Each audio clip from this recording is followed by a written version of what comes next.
Hey guys, Nikki here, and today I'm going to show you a few basic stretches that you can do before and after cycling or running to decrease whole body tension and improve alignment, reducing your chances of getting injured. Stay tuned.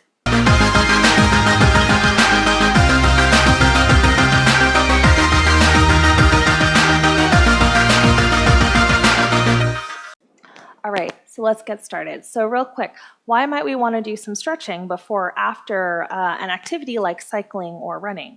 Well, while any of those cardio activities are great and they're healthy, they're also very repetitive. And when you do a repetitive motion, particularly one like when you're on the bike where you're kind of walked a little bit forward, that's going to increase your odds of having some tensional relationships, which means you're going to be a little more loaded in the front, sometimes a little bit weaker in the back. And when that happens, you're going to be more likely to start to experience things like neck pain, low back pain, or hip pain. So taking a little bit of time to stretch, but also work on some of those opposing muscle groups can really be beneficial to kind of improve your performance, but also improve the amount of time that you can keep doing that activity without getting injured.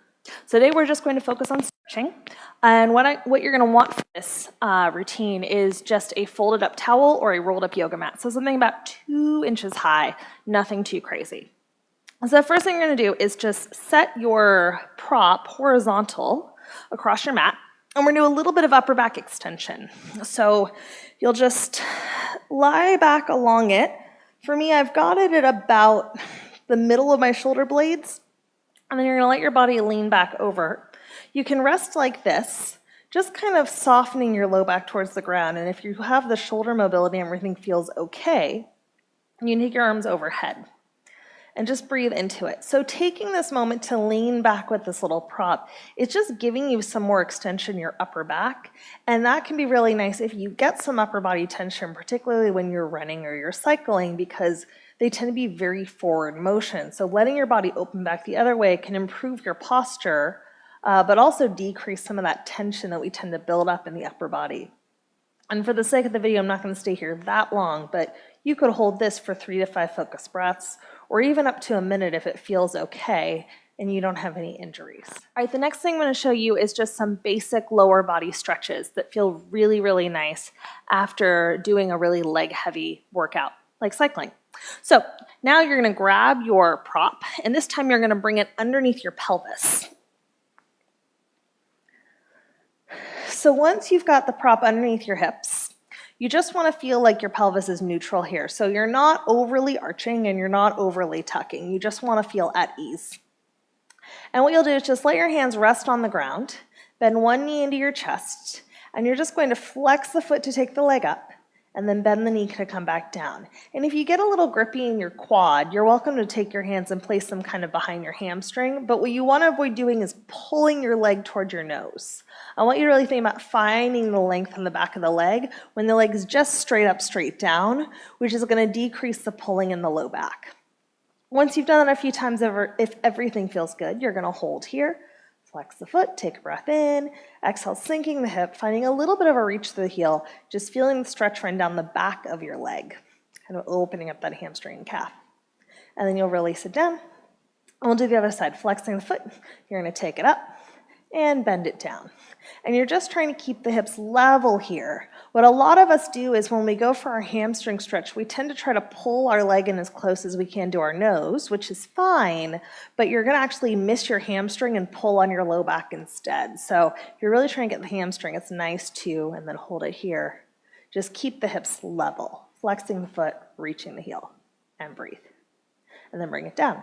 The next one we're going to do is the back of the hip or the glutes. So you're going to cross one ankle over the knee, flex that top foot, open up your knee, and then take your legs in towards you like a little pretzel. Grab behind the thigh, and you can just do a little gentle rock side to side. And this act of doing this little gentle rock, you'll start to feel some fibers or some areas that you're a little tighter. And when you find one of those spots, I just want you to kind of hang there and breathe. Continue to open that knee and sinking the ribs just a little heavy towards the ground so you're not using your back to do this.